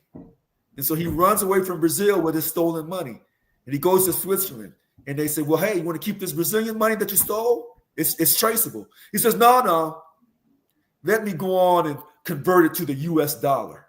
Because I know that US dollar will go anywhere, anytime, any place. I don't care what they say about America, that US dollar is the most revered. Why? Because we have the most nuclear weapons. Sure. And go ahead, Deuce. Go ahead. No, I was going to say, but going back to the sovereignty point, I think using the U.S. is a wrong example. They got to use the EU because each country still is sovereign within itself. Yeah. Where America, we do fall under one federal government, one nation, one central head, the president. Where the EU is those countries are only combined by a monetary policy. Yeah. Right. Their countries still operate within themselves, self-governing countries. So going back to your point, you're scared, not scared. You don't like the EU because if the EU gets together, Africa gets together, one currency, then the whole world will have the same currency. I don't think that would happen because there's too many people with their own self-serving interests that would keep that from happening. Yeah. That argument will win in popular opinion. But to those who look deeper, some people say we've already given up our national sovereignty when we became part of the United Nations in New York, because they kind of look at that as being the world government in the making. Or, the world government's already there. It's called the United Nations. Some people say that. But in popular opinion, Juice, you would win the argument. I feel like the UN is just a fancy country club. Yeah. I do see ideals could be shared with world leaders in one spot. Sure. They vote on something, but those ideals are shared and they can be spread across the world. I do understand your point on that. The UN just doesn't have any bite, but it's a great place for sharing ideals, whether we like it or not. So I can concede to your point on that. I can't win this argument. I already know this. I know by popular opinion. No, I'll walk away from this one. So is there about to become a bigger rift or split between the US and the EU? No. Even with these tariffs that have been pushed out against both sides. This is why I said President Trump is tricky. Sometimes he's serious. About that border, he was serious. Was it because he was racist, a little prejudiced? I don't know. When it comes to the tariffs, whoever pays him off, that's who he's going to roll with. Listen to how I say this, though. Whoever pays him off. Now, if it benefits America, great. But he's not worried about that. He's worried about himself and his family and his legacy. So China's already said, if you want to mess with us, you can't bully us. So you want to put some tariffs on us, we'll put some tariffs on you. If you want any other kind of war, here we are. That's dangerous talk. But remember, China has nuclear weapons, and so does North Korea, and so does Russia. So they say, hey, America, even if we put our nuclear weapons together, you still have more than us. So what? So if you're willing to die, let's go. He's calling Trump's bluff. So your point is, we don't know. It's not that we don't know. but the power lies. Might makes right. Is what you're saying. Might We makes don't know right. how serious he is. He jumped on Mexico. She said, "Okay, I'll give in." Canada said, "We ain't giving in. You want to What did act she more give funny?" into though? Huh? What did she give into? Putting troops on the border was That's one That's thing that we something know that, about. but that's something that she was already doing. No, She no, she was that's not true. already going to do. Yeah. No, she said she was going to, but he kind of forced her hand. She, But but the tariff. I'm sorry. it's something that it's something that literally she had already said they had already committed to. That's why, like, there were several articles that were saying that Canada and Mexico didn't do anything, that they said that they're not doing anything more than they had already signed on to do once before. Yeah, but here's the thing. From what I can remember, whatever agreement he got with Mexico, I don't think they're getting any tariffs. When he tried to put tariffs on Canada, Canada said, "Yeah, go ahead." I think they still have tariffs. Yeah, Mexico, the They still have 25%, the Yeah. 25% has been issued on both countries. Yeah. Canada was about to catch another 25. No. They put the hold on the tariffs of Canada because Canada came back and said, "We're going to put 25% on our electricity we send to those states of, oh God, Michigan and a few other states, I believe." April 2nd. That was a hold on the additional 25%. I Yes. think I'm sorry. the first So you're saying there's 25 still was on. 25% on both Mexico and Canada? Yes. I do believe, yeah, that went in effect. April 2nd, the continuation of the tariffs are supposed to happen for Canada. And Right. Canada's all for it. Wait a minute. The continuation, did they ever get the first 25%? Yes. Yeah. It's already started. That part was already pushed. From unless I read something wrong, right? So Canada has already retaliated, right? Just like and so that's what I'm saying. There's a trifecta that's happening right now for tariffs. It's Canada, Mexico, and the EU. The EU was made prominent on the stage within the last week and some change, because the EU is like, well, we directly retaliatory. If you're hitting us, we're gonna hit you. Yeah, and not just that, but we're actually willing to suffer the consequences. So by all means, let's do this. By all means, let's go. Because if you say it's gonna create more jobs in your country, it's gonna create more jobs for us too. So if you hit us with 25, we're gonna hit you with 25. We don't want it to be like this, but let's do it. Let's do it. And that's the mainstay that everybody's taking at this point. We can't win with increasing tariffs on everyone globally. We can't. We're too tied in global economics to win that fight. We don't have enough lumber, steel, aluminum. We import those. And if we're going to build our own manufacturing plants and companies, what is it going to take? Lumber, steel, and aluminum, right? Because those joints and the joists that tie steps or whatever stairs that you make coupling pieces with, yeah, we still live. Those are aluminum pieces as well, right? Steel coming from the EU and even from Canada, lumber, so on and so forth. We can't win this war on all of these. This is not a boots on ground war. This is an economic war that we need to assist sustaining us as being the global economic power. Otherwise, the dollar won't mean anything and the World Bank won't have that. I disagree. And I'm not trying to take up for Trump. Let me make sure I clearly understand you. I'm just going to take Canada. Yeah. March 4th, 25% on Canadian goods, 10% on energy exports from Canada imported into the U.S. And then now you're saying on March 12th, today, America puts 25% on Canadian steel and aluminum products. With the EU. No, on Canadian steel and aluminum products. But the EU also, he's put tariffs on the EU for that as well. Okay. And I thought that got pushed off because Canada was going to put a tariff back on us, and then I thought it got delayed. So I'm looking that should have been the additional 25% that Trump. So Trump was going to raise it up from, I hate how they talk. 25%. Is that 25? He's going to raise it to 50%. Okay. And then Canada was like, hold up, let me back down. Right. So I'm on the Canadian, because when I say this stuff on these web links, you know, the internet puts up anything. I am at allegedly, the Canadian Department of Finance web link, if that's a valid website. So this is what they're saying out of their mouth. This is not an American website. This is a Canadian website. Okay. So I don't know, because I want to say, James, that you're right. That's what I want to say.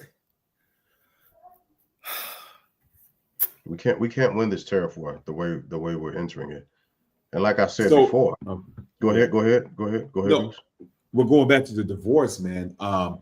EU's plans on countering with their own tariffs on our goods, right? Also, they had a group. I'm just going to find it again. Start with the W. It was some type of group that they had where it was with 3 nations originally. Yeah. You know what I'm talking about? I do. I have an article up. It's some crazy long word, right? Yeah. Dang it. Well, all right. So pretty much it was 3 nations that had each other's back with the treaty. Yeah. They want to expand that to exclude pretty much recreating NATO without America. Yes. Germany is already promising to share their nuclear technology with other European nations that do not have nukes. Wait a minute. France. Germany doesn't have nuclear weapons, do they? No. They want to share the nuclear technology. Nuclear weapons countries. I'm looking at it right now. Oh, hold on. I got Russia. No, Germany doesn't have it. I'm sorry. Correction. You're right, Rich. Yeah. Germany relied on the U.S. for nuclear protection, but now they're considering developing their own nuclear arsenal. Who? Germany or Germany? Before they relied on us. Now Germany is one of 5 NATO members to host U.S. nuclear weapons on its territory as part of a nuclear sharing agreement. The German Air Force has assigned approximately 15 B-61 nuclear bombs, which are deployed at the, I can't say that word, air base. Right. Okay. Because that's why we have bases over there, because the Air Force has nuclear weapons in Germany, because after World War II, when Germany lost, they weren't allowed to ever regroup their military again. See, that's the rest of that story. So that's why when it says here 9 countries possess nuclear weapons, of course, Russia, America, China. Yeah. No, I didn't know France. I didn't know about France. Of course, England. Of course, Israel. India's in there? Oh, yes. You ain't going to blow up India. Don't let them fool you. Turkey should be in there. No, absolutely not. Turkey's not? Pakistan. No. Pakistan. The only reason why Pakistan is in there, because they used to be part of India and they hate each other. And so if India was getting their nuclear weapons, Pakistan said, well, we want ours too. Sure. And they got it. And North Korea, of course, has nuclear weapons. But if you look at who has the most, we have the most. But we tell every other country that wants to do their own. If African countries want to get their own nuclear weapons, we tell them, oh, hell no, you can't do that. Yeah. Yeah. But yet we have the nuclear weapons. But so that's the thing. So now Germany's reconsidering that deal. They want to own their own nukes because our nukes are there. That means Germany has to convince us to fire those nukes, which hopefully we never have to, but still. I can't blame them. Well, yeah, that's hypocrisy. If I say, hey, I believe in my country, you come mess with us, then if the chips fall where they fall. But then you have your country and I have nuclear weapons, but I tell you, no, you can't have it. I'm the world's leader. Well, who the hell made you the world's leader? I did. My power, my money. I'm the leader. Well, since you self-exalted yourself with your fiat money, and you tell me I can't have my weapons, and I'm trying to defend myself from this other group of people, come help me out. Since you say we friends and everything. And you say, no, I ain't helping you out. The other country can do what it wants to do. And the other country has nuclear weapons. And then we tell the country who doesn't have the nuclear weapons, roll over, know your place. Mm-hmm. That's the hypocrisy. Got you. I got you. It is. Because look, we support our country, but because we support our country doesn't mean that we think we're superior to another country. Yeah. That's hypocrisy. If someone was to invade our country, we'd have a fit. Yeah. So, go ahead. So with these tariffs, again, I think you're going to win the argument. But I don't know how serious Trump is. Because if he's trying to run this country like his business, he's trying to get his cut. And then dip. Yes. Well, wait a minute. That's all I'm saying. Wait a minute. He's termed out. He has to leave. Because Look, if he tries to stay for another term, you'll get mad at him. They're trying to get him a third term, but he ain't. So he has to leave. You said he'll dip. He has to. Yeah, he'll get his and he's gonna dip. So, Deuce, what you looking up though? I was all right. America became a superpower after World War II because the world was in shambles. Yep. We were able to fund the world out of debt, right? We were able to stand Europe back up, restructure Germany, restructure Japan, right? And our American might companies, all that helped out. We were on a modified gold standard system when we did. I know we already talked about that. We were on a modified gold standard, not a strict gold standard, because guess what? They thought, let's raise the price of gold and say it's worth, they said $35 so we can generate more money because we needed it to invest in the world, to capitalize. And that move helped us become superpower we are now. So that's interesting. And that led to a fiat system because it wanted more flexibility to capitalize opportunities, right? That's what I was looking up. But that grip that we have, Europe, I think they've been growing tired of it. But this divide that we have now, so it's not only on tariffs, an economic divide, it's a divide on foreign policy.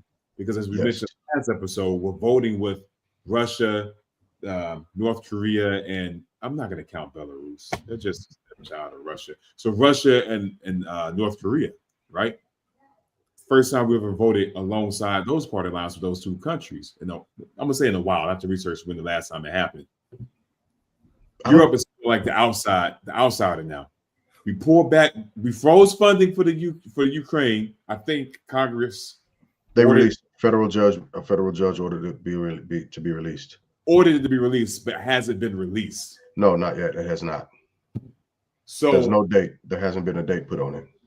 Europe's looking at that as the last frontier. If Ukraine falls, who's gonna stop Putin? I take that back. It's not Ukraine funding that's been unfrozen. Oh, but it's USAID who's funding that the Supreme Court pushed it back down to the lower court to establish a date. Yeah.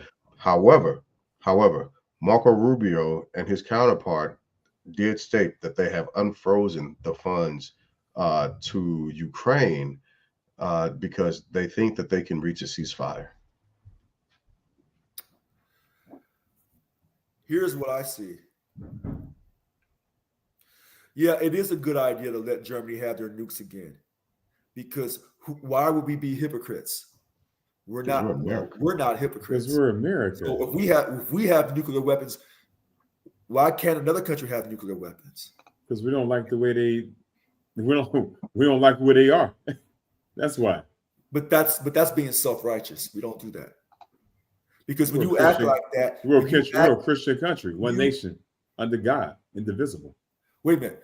When you act self-righteous, when you have something, but you tell somebody else, that's like me having a very nice house, and then you turn around and say, "Well, man, I want a house like Richard." And I say, "Nope, can't have that. That's not for you."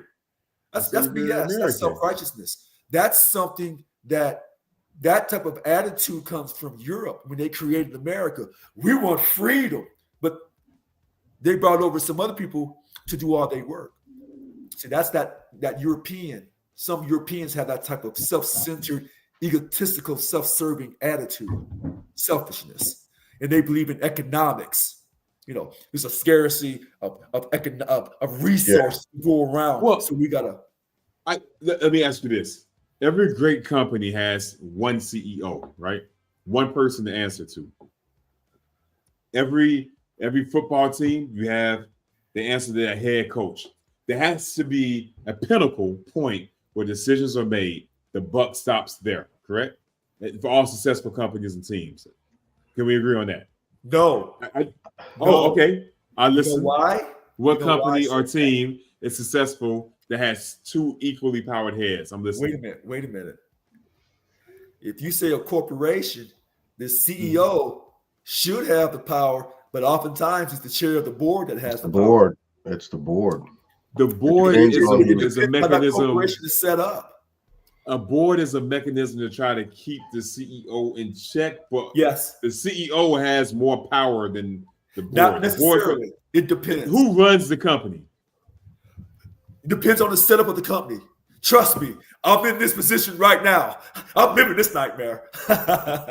Who runs that CEO has more power than the board. The board has traditional senses. In a traditional sense, yes. Okay. Yes. Apple, the Magnificent Seven. Those CEOs run that company. Hold on a second. Try to contain. You said they run the company, but the board gets mad. That CEO will be out.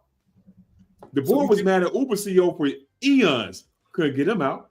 Who? Board was pissed off at Zuckerberg when he was investing in virtual reality. Couldn't get him out. I know what you're saying, but let me rephrase.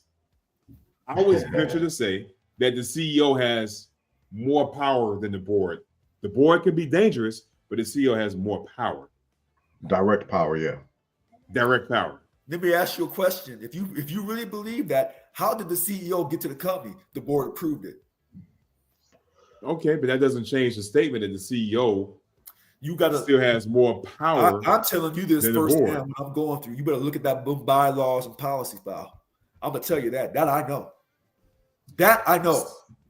All right. So the CEO controls the operations of the company. CEO is responsible. If that company fails, all right, CEO is going to get sacked. It's not the board. All the weight lays with that CEO. If he or she has a responsibility, they got to have a little bit more power, right? Okay. Yes. Teams the same way. Hey, sure, the president, whoever can fire the head coach, but the responsibility of that team is on that head coach, star player.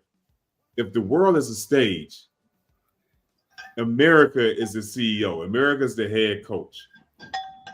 And as we just stated, no successful company or team can operate if there are two equals at the top. Things could get a little shaky, a little crazy. Yeah, that's how America's playing this world stage. And if you go back through our history, there's only been one superpower country at a time. Now there are times where the world stage was shared, but one was going down, one was coming up. That's true. Okay. With that being said, gentlemen, I have to move us to final thoughts because I got to get with my babies. We gotta hang out for the rest of the night, and then I gotta refinance in the morning. So it's that time. I gotta get this down from where I am to lower so I can save some money because this economy is finna be rough. I was looking at chickens the other day. I'm finna buy me some chicks. Man, listen, I'm about to house hack my apartment, bro. I'm gonna rent out space in my kitchen. I'm gonna rent out space in the sofa, the patio. I'm gonna put a canopy out there, man. It's gonna be a studio suite. Wait a minute. Hold on. What I'm hearing you say is you're gonna keep doing what you do and serving the country. But if you ever decided to rent something out, you'll pay taxes on it. But right now, you have no intention of renting nothing out. That's what I'm hearing you say. That's what I hear you say. I appreciate you. Thank you. Yes. Yeah. That's exactly I don't know what y'all heard. That's what I said. All right. With that being said, Rich, you up first for. All right. So thank you for the pleasure. It's been a long day. Keep hope alive in this great country. We do have character flaws. We have made mistakes. But let's try to make each and every day our greatest day ever on earth. Thank you very much. Oh, I can dig that. That's good. That's good. Deuce, what you got? I didn't expect Rich to be so I know, short and to the point, man. But he was after that at the beginning of the top of the episode. So Yeah, he was. Yeah, he came in with the power. Man, you know what? You know what? I was gonna say, keep rocking with us. Thank you for tuning in. The few of you that do, we appreciate it. Share, like, subscribe. Let's keep this going, man. That's my final thought. Just love for the show. All right. I appreciate that. My final thoughts is stay at home. Stay at home. Do not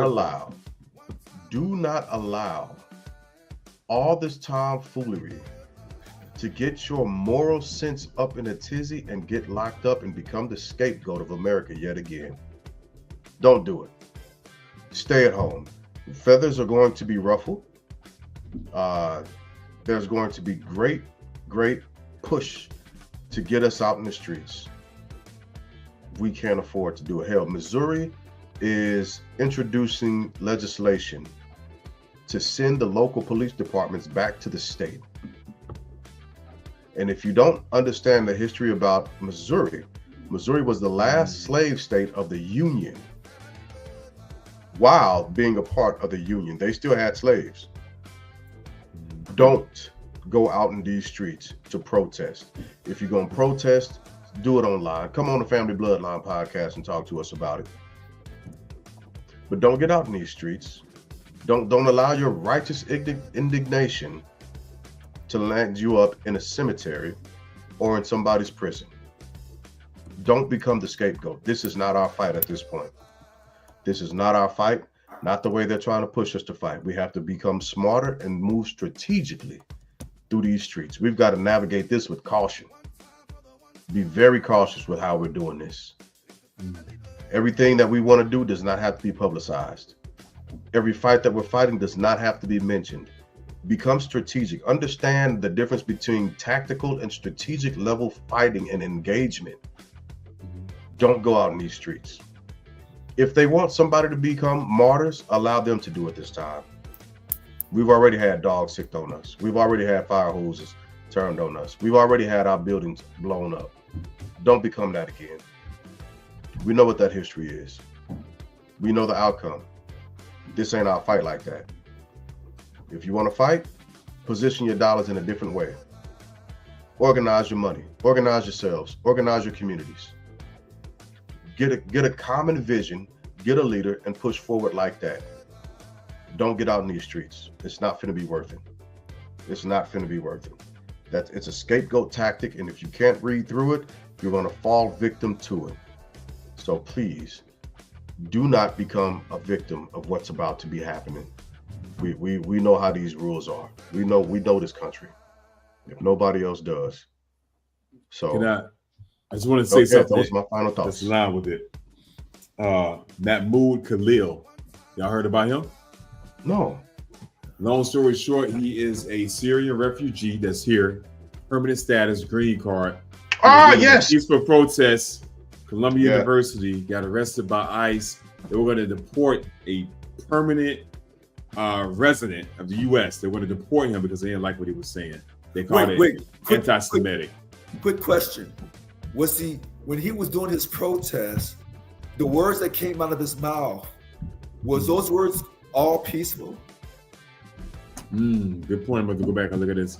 I've heard reports. Let me correct that. I've heard reports that it was a peaceful protest.